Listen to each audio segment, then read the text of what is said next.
Hey y'all, what's up? This is Chad Warren. I'm gonna respond to what caught my attention in a podcast or whatever you want to call it. The video I'm referring to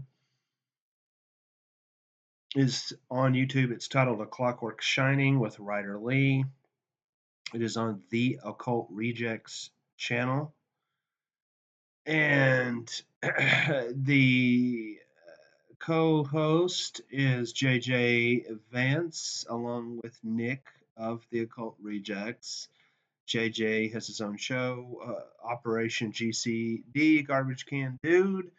And then we have the wonderful guest, Ryder Lee, filmmaker, uh, A Clockwork Shining, which is this documentary that he has made in conjunction with Jay Dyer, who is an OG in this Gnostic media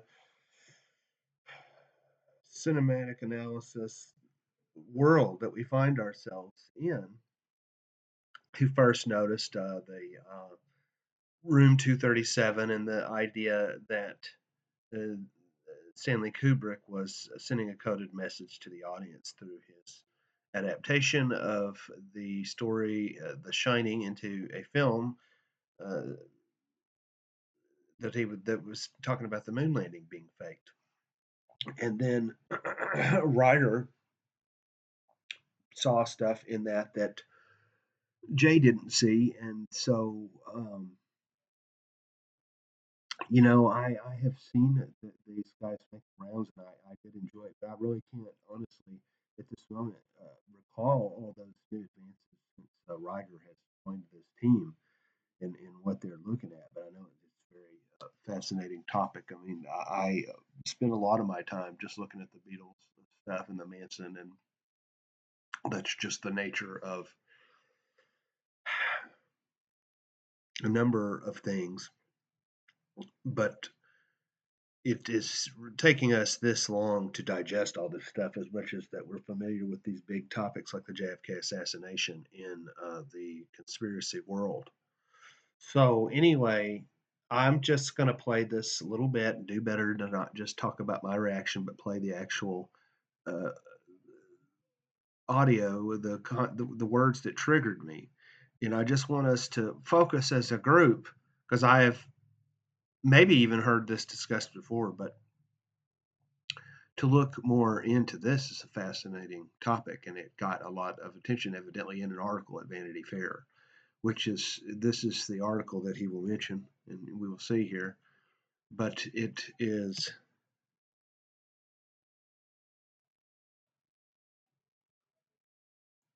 How do I get out of this shit?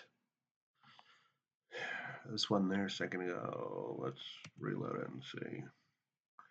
And then I have activated this speed reading thing. I don't know how to turn it off. So, why JFK staged his own murder in a James Bond inspired spy film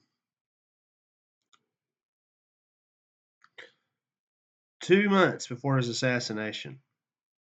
Never before seen photos, 63 movie directed by Jacqueline Kennedy at Hammersmith Farm, which I believe that's, what is that, Goldfinger? Or what wasn't that in the movie? So, here we go. The book on the scene after he's sitting on the sidewalk and the police come and he's actively reading the book Catcher in the Rye, and then he goes to court and stands up in court and says that if you want my defense, all you need to do is read Catcher in the Rye. And then a psychologist visits him in prison a couple of years after, and then he's still reading Catcher in the Rye. Then you have John Hinckley Jr., which was also involved in it was an attempted assassination of Ronald Reagan, but that was also found on the scene. Sure. It seems like we're in assassination season right now in the United States. It seems like we're bringing that full circle right back around. Sure. Well, I'm kind of waiting on that note. I'm kind of waiting for the Satanists to attack. That seems to be a going trend with a lot of these presidential assassination attempts, from Sirhan, to even elements to the JFK situation with the same Satanist parties, through the Gerald Ford attempts in the 70s. onto the Hinckleys and whatnot. There all seems to be an underlying trend with Satanism. We haven't seen that yet in our latest assassination season, but I'm waiting for it. Well, did you guys see this article about JFK from the Vanity Fair article? Where he supposedly faked his assassination from the 2 months before his supposed real assassination in 1963. Why JFK staged his own murder in a James Bond-inspired spy film 2 months before his assassination. Well, that's wild. Yeah, it's a whole Vanity Fair article here. It's and that's kind of what we surmise in our first documentary, JFK X, that me and Jay Weidner did, that you can also find on Amazon Prime. So this was really wild to me that Vanity Fair came out with this, and it was Jackie Kennedy filmed a fake assassination of JFK 2 months before the supposed real assassination. So, I mean, I've shown this article, I've sent it to several people, and they don't even know what to make of it. They're like, I'm in the same boat right now when you're presenting here. It's an odd one, right? Yeah. Yep. It's got, they talk about all of this, and that Jackie was a really big proponent of film. She wanted to be a filmmaker and a film director, and she studied French film, and all of the Secret Service agents that were involved with this, with the supposed real assassination that happened November 22nd, 1963, were also involved in this fake assassination that happened that was filmed 2 months prior. They were all there. Jackie called them and was like, pull up to the house and pretend that you heard gunshots go off. Wow. I'm going to have to read that article. Yeah, sounds pretty wild. I'll drop it in the chat here too, and I'll also send it to you as well. But you also have Allman within the movie that looks almost identical to JFK, and JFK actually watched Kubrick's movie Spartacus at the White House.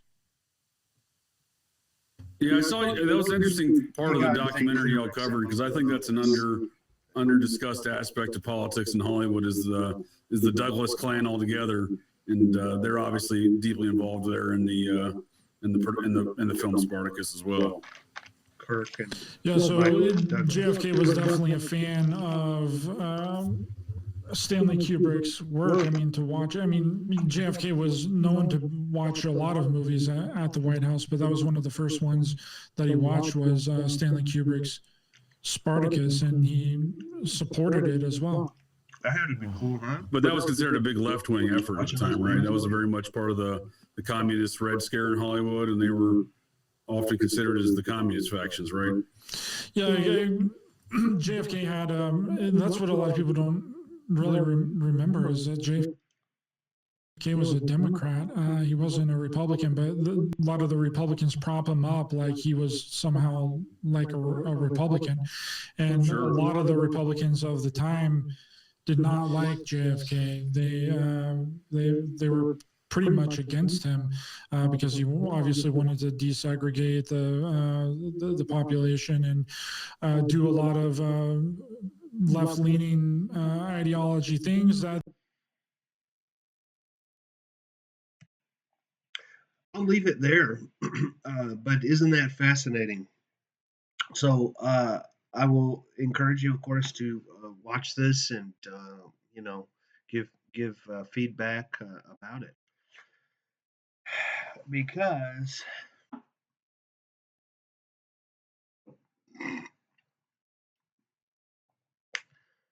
all I know to say is that the chaos is increasing, but it's fascinating situation, so that the Trump movement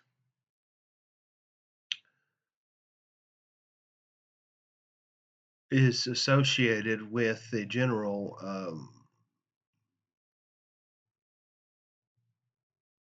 kind of hippie-like vibe to our times. Our time is not about rock and roll and the Beatles and JFK. It's about Trump, Twitter, and all this spy versus spy, mystery school, Babylon subterfuge. So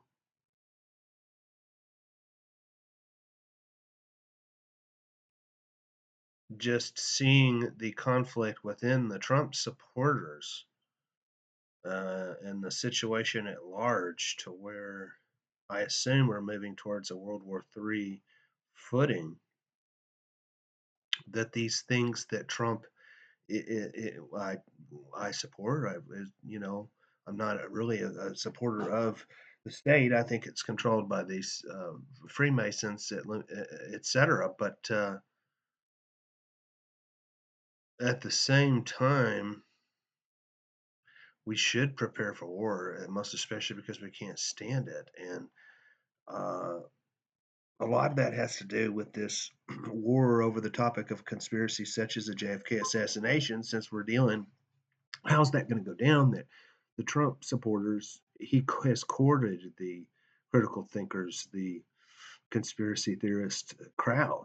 So, how is this going to work if we start to question what Trump does, such as this annexation of Gaza, Palestine, for example, is, because there's all of this anti-Israel, the Zionist behavior of speaking out of two sides of your mouth, which Trump is an expert at. It's getting up to that point where it's making everybody trying to figure out where is this going from here, because you're putting the powers that be are putting people like me that are against all of this subterfuge into the camp of this MAGA movement. So it is going to cause there to be a hard separation between the people that are thinking clearly to recognize these games that are being played on us, the psyops, and that we are most definitely not in the clear, because we are more aware than the average bear. We're more targeted. So we need to work on all of this more and more together to stabilize the grassroots, I would say.